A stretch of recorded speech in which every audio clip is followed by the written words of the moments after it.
Between our last episode and what I did today, I just saved myself hundreds of dollars. Cost zero, and a few hours of absolute fun. Today I'm back on the E-Body homemade shifter that we made, and I'm going to show you how I made the top knob for this E-Body shifter. You can do this yourself. It doesn't have to be an E-Body, but I'd like you to start thinking outside the box. If the first thing you do is go to the parts catalog and look at what you need to order, I'd like you to rethink that and start looking at things and say, how can I make it? So I'll recap what we did to build the shifter in case you missed that episode, or you can go back and watch it. And then I'm going to take you through what I've already done to make the shifter. All right, stick around. I'm Mike. You're watching My Car Shop.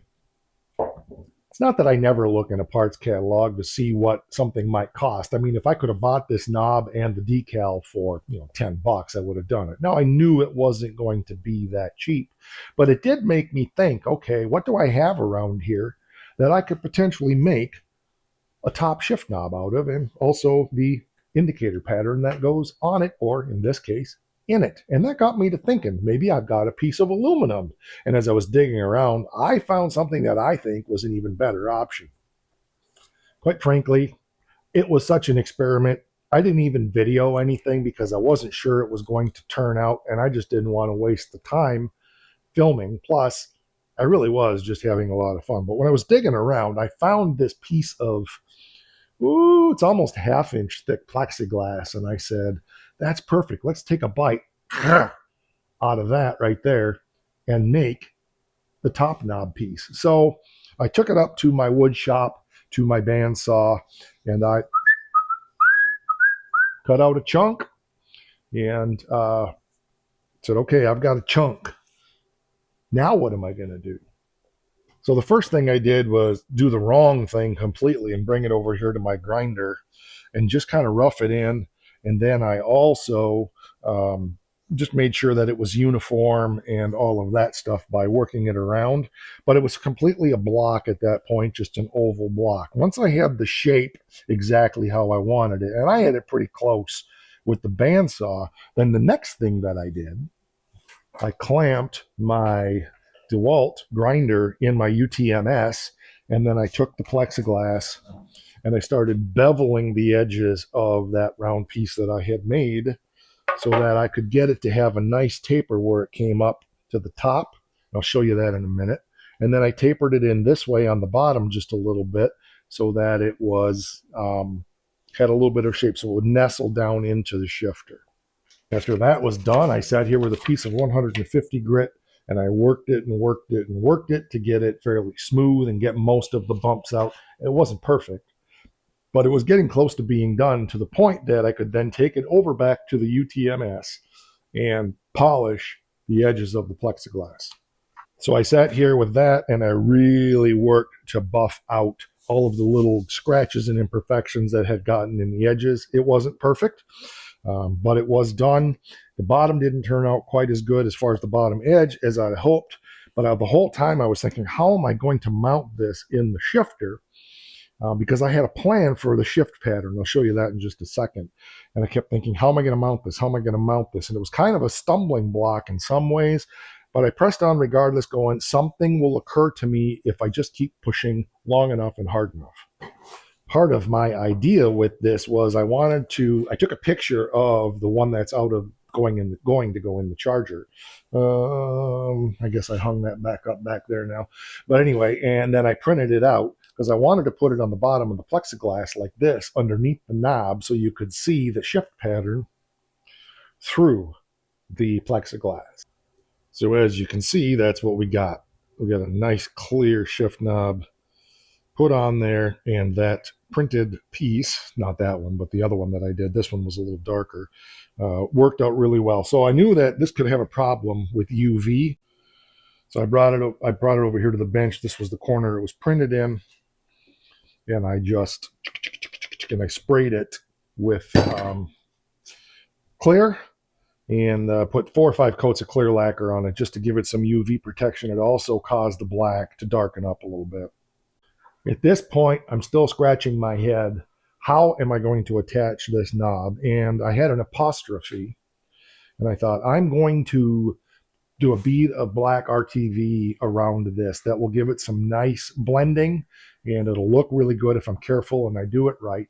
But I didn't want to do that yet because there's still some polishing and cleaning and other things I want to do to this shifter.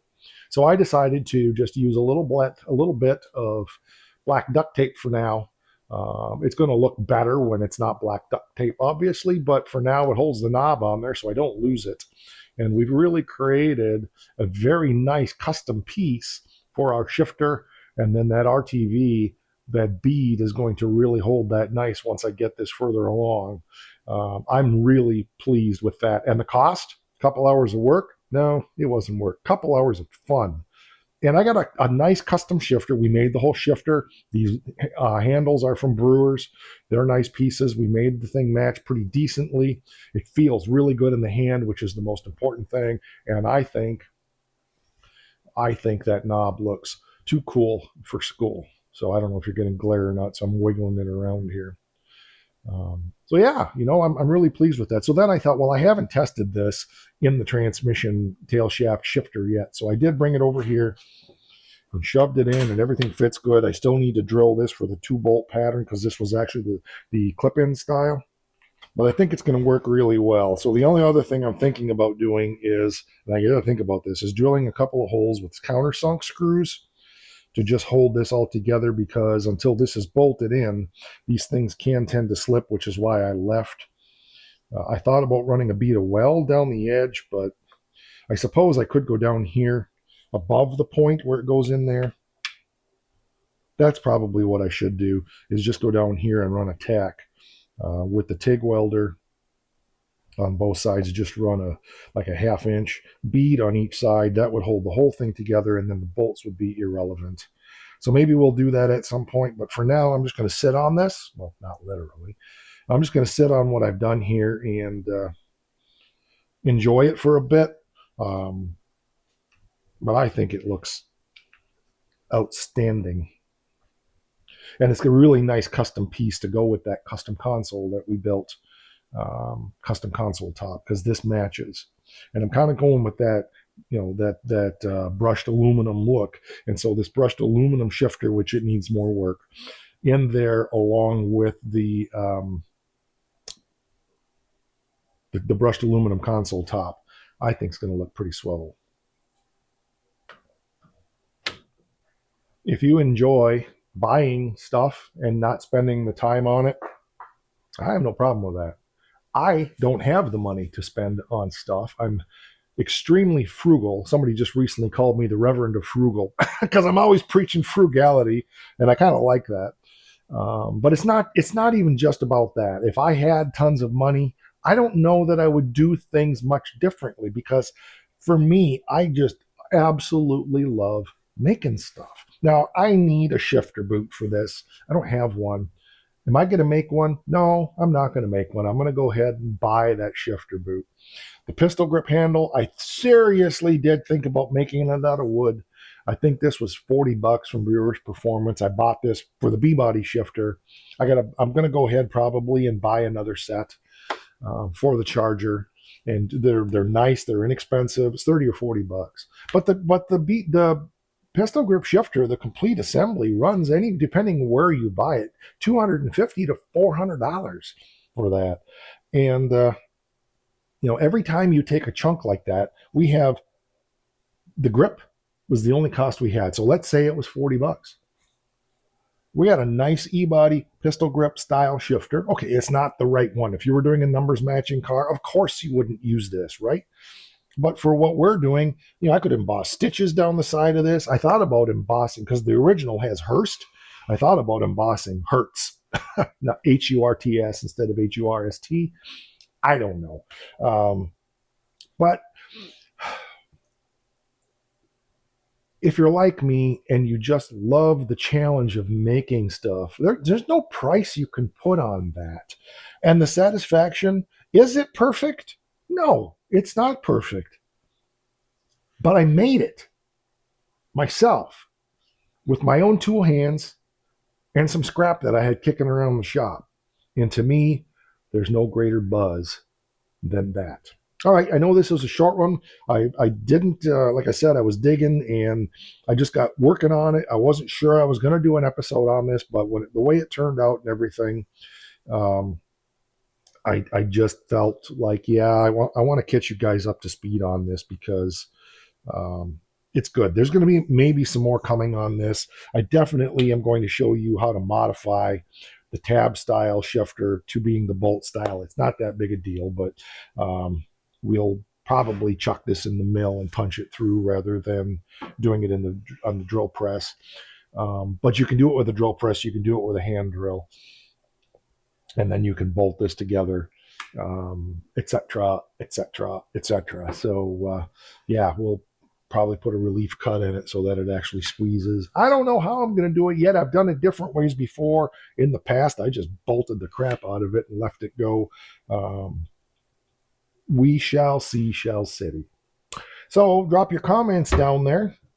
I appreciate you being here. I do need to get this transmission put back together since I tore it apart because when I was fabricating everything under the car, if you remember, I had to put the tail shaft and the cross member in place and all that stuff, and I did not want to be like hufting a several 100-pound transmission in and out. So I quickly blew the back end of the transmission off so that I could just bolt the tail shaft on here. And we'll put that transmission back together again at some point. I don't know if I'm going to use this one in the mullet. I've got another one for the Challenger. I don't know yet, but one way or another, it's going to have to get put back together. So, all right, that'll do it. A simple one today. A little different format than what I normally do, but I wanted to just follow up with you on this and show you what I had done. I still got some cleaning and polishing and stuff I want to do, and I need to work on the brush finish better. I need some new Scotch Brite. I don't have any. This needs to be wet sanded. Probably it's cold. It's got some burrs, so we'll try to get the burr out of it and get it warmed back up. All right, as I said, drop your comments down there below. I appreciate you being here. We have channel memberships for as little as $5 a month. And one more thing, because it's kind of important, at least I think it is. Don't forget.